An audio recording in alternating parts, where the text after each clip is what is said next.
Hello student, welcome back to our channel. So आज की video में हम देखने वाले हैं कमोडिटी डेरिवेटिव, जो कि सीरीज़ नंबर 16 होता है। उसके कुछ क्वेश्चन आंसर है, उसको हम रिवील करेंगे। इसके साथ साथ ही मैं आपको बता दूं कि हम जो ज़्यादा से ज़्यादा सीरीज़ लाने का ट्राई करते रहते हैं, क्योंकि अगर आप NISM का कोई भी एग्ज़ाम दे रहे हो तो ये एक डेमो क्वेश्चन है। इससे आपको क्या होता है, हेल्प मिलता है काफ़ी।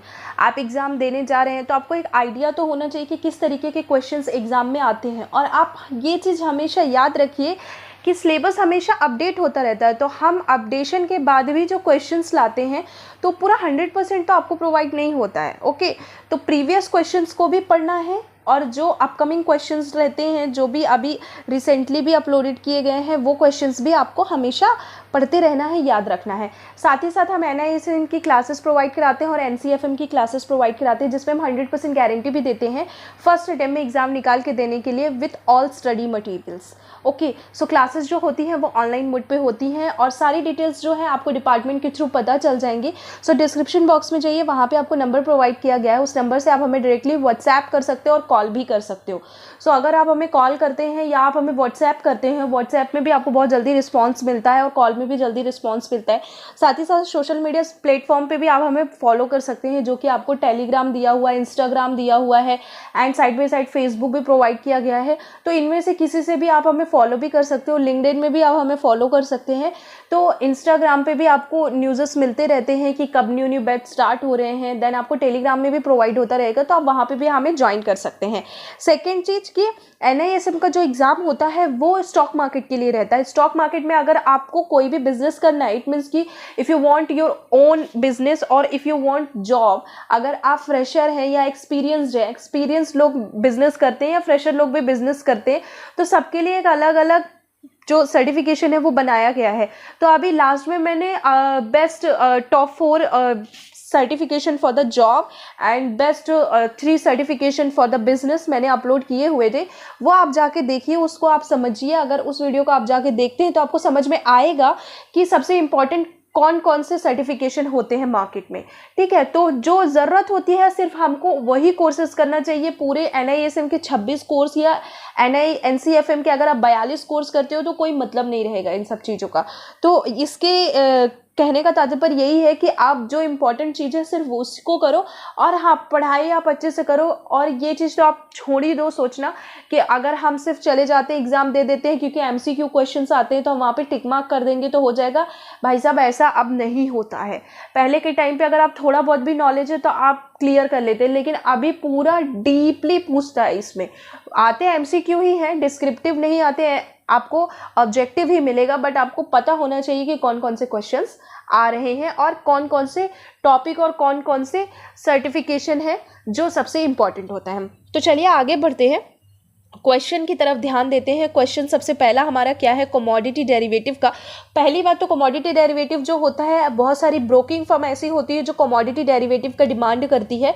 अगर वो कमोडिटी में ट्रेडिंग करवाती है तो उसके पास कमोडिटी डेरिवेटिव का लाइसेंस होना चाहिए, मतलब कि कमोडिटी डेरिवेटिव का एक्सपीरियंस होना चाहिए या फिर आपके पास सर्टिफिकेशन होना चाहिए। तो अगर आपको कमोडिटी में इंटरेस्ट है, जो कि MCX में ट्रेडिंग होती है, NCDX में ट्रेडिंग होती है, सोना चांदी, क्रूड ऑयल हो गया, जिंक हो गया, ठीक है, आपको अगर इन सब चीज़ों में इंटरेस्ट है और आप चाहते हो कि आप ब्रोकिंग फर्म में काम करो या अपना ओन बिजनेस भी करो, तो इसके लिए आपके पास कमोडिटी डेरिवेटिव का एक्सपीरियंस होना चाहिए। चलिए क्वेश्चन की तरफ बढ़ते हैं हम। तो क्वेश्चन हमारा पूछ रहा है, सबसे पहले क्वेश्चन देखते हैं जो कि 8वां नंबर है। Volatility is the magnitude of the movement in the underlying asset price in the direction. So volatile market हमें क्या बताता है, वोलेटाइल मार्केट का जो मूवमेंट होता है अंडरलाइंग एसेट्स, मतलब कि स्टॉक का जो प्राइस है उसमें वो हमें क्या डायरेक्शन देते हैं, अपवर्ड देते हैं, डाउनवर्ड देते हैं, अपवर्ड एंड डाउनवर्ड देते हैं, या फिर फ्लैट रहता है, मतलब कि नथिंग। सो जो वॉलेटाइल मार्केट होता है वो हमें क्या मूवमेंट, कभी भी आपने देखा होगा कि बजट के टाइम पे बोलते हैं ना मार्केट काफ़ी वॉलेटाइल है, मार्केट में कुछ भी हो सकता है, अपवर्ड भी है, डाउनवर्ड भी है। सो ये कब होता है, ये आपका रहता है जब वॉलेटाइल मार्केट होता है। तो वॉलेटाइल मार्केट जो होता है उसका मूवमेंट अंडरलाइंग एसेट का जो प्राइस है वो कौन सा डायरेक्शन दिखाता है, वो हमें अपवर्ड भी दिखाता है एंड डाउनवर्ड भी दिखाता है। सो अपवर्ड का मतलब क्या होता है, ऊपरी तरफ, और डाउनवर्ड का मतलब होता है कि निचली तरफ, मतलब कि अप साइड पे भी बताएगा और डाउन साइड पे भी बताएगा। यहाँ पे देखो आपको शो करेगा एक्सप्लेनेशन में, एक्सप्लेनेशन बोल रहा है volatility is the magnitude of the movement in the underlying asset price either up or down। ठीक है, अपवर्ड और डाउनवर्ड का मतलब होता है या तो अप की तरफ जाता है या तो डाउन तरफ। It effects both call and put option in the same way. ये इफेक्ट करता है बोथ कॉल एंड पुट का जो ऑप्शन रहता है वो दोनों को सेम वे में क्या करता है, इफेक्ट करता है। Higher the volatility of the underlying stock higher the premium. अगर अंडरलाइंग स्टॉक्स जो हैं, मतलब स्टॉक का प्राइस जो है वो हायर रहेगा, मतलब मार्केट वोलेटाइल जो होगा हायर होगा, अपवर्ड की तरफ रहेगा, तो उसका प्रीमियम भी काफ़ी हायर रहता है। इसके कहने का मतलब ये है। तो इस क्वेश्चन से हमें ये पता चलता है कि जब भी वोलेटाइल रहता है मार्केट तो उस टाइम पे ये अपवर्ड और डाउनवर्ड की तरफ जाता है। इसे एक चीज़ अप और डाउन भी आप बोल सकते हो, या हायर भी बोल सकते हो, डाउन भी बोल सकते हो, लोअर भी बोल सकते हो। तो इस चीज़ को आपको ध्यान रखना है, इस तरीके के क्वेश्चंस आते हैं एग्जाम में। चलिए नेक्स्ट क्वेश्चन पे जाते हैं। 9 नंबर क्वेश्चन पे आते हैं। 9 नंबर क्वेश्चन बोल रहा है is the change in option price given in 1% point change in the risk free interest rate. तो ये होगा रो मतलब होता है RHO रो, जो कि रिस्क फ्री इंटरेस्ट रेट को क्या करता है, मेज़र करता है। RHO is the change in option price given a 1% point change in the risk free interest rate. RHO measure to change in option price per unit increase the cost funding and underlying. तो ये क्या करता है, ये measure करता है। Okay, इसको हम क्या बोलते हैं, ये RHO बोलते हैं। क्वेश्चन नंबर 10 पे आते हैं। क्वेश्चन नंबर 10 बोल रहा है when the future price is lower than the spot price is known as backwardation. ठीक है, एक होता है बैकवर्डेशन, एक होता है कॉन्टेंगो।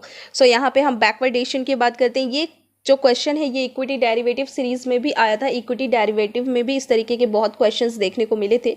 कमोडिटी डेरिवेटिव से भी बहुत सारी चीज़ें मिलती जुलती मिलेंगी अभी आपको, अगर यहाँ पे आप सीरीज दोनों कर रहे हैं तो कभी भी फ्यूचर का जो प्राइस है अगर स्टॉक के प्राइस से डाउन रहता है, मतलब कम रहता है, लोअर रहता है, तो उसको हम बैकवर्डेशन बोलते हैं। और अगर वो ज़्यादा रहता है तो उसे कैश प्राइस अगर रहता है तो फिर उसे हम कुछ और बोलते हैं। बट यहाँ पे हमें सिर्फ बैकवर्डेशन पूछ रहा है। तो बैकवर्डेशन मतलब when the future price is lower than the spot price. Spot price के कहने का मतलब है कि कैश का जो प्राइस होगा उसे स्पॉट प्राइस बोलते हैं। When the future price is lower than the spot price it is also known as backwardation. तो यहाँ पे लोअर आता है। ठीक है, when the future price is less than the spot price is the basis is the positive number, this is known as the backwardation. ठीक है, backwardation market बोला जाता है इसको। तो ये इसका राइट आंसर होगा। स्टूडेंट सिर्फ आज के लिए इतना ही। आज से रिलेटेड अगर कोई भी इशू है, आपको बहुत सारी चीज़ें अगर समझ में नहीं आ रही है तो आप डायरेक्टली हमसे पूछ सकते हैं। कमेंट सेक्शन पे कोई भी क्वेश्चन आपको पूछना है तो आप पूछ सकते हैं हमें। और अगर आप चाहते हो कि पर्टिकुलर आपके हम टॉपिक पे वीडियो बनाएं तो उसके लिए भी आप कमेंट सेक्शन पे कमेंट कीजिएगा। साथ ही अगर आप क्लासेस ज्वाइन करना चाहते हैं और जल्द से जल्द अपना एग्ज़ाम भी क्लियर करना चाहते हैं, जैसे किसी को 10 दिन में करना है या 15 दिन में करना है, तो भी हम करवा के देते हैं। तो उसके लिए आप हमारे नंबर पर कॉन्टैक्ट कर सकते हैं। सो तब तक के लिए take care of your health and your family.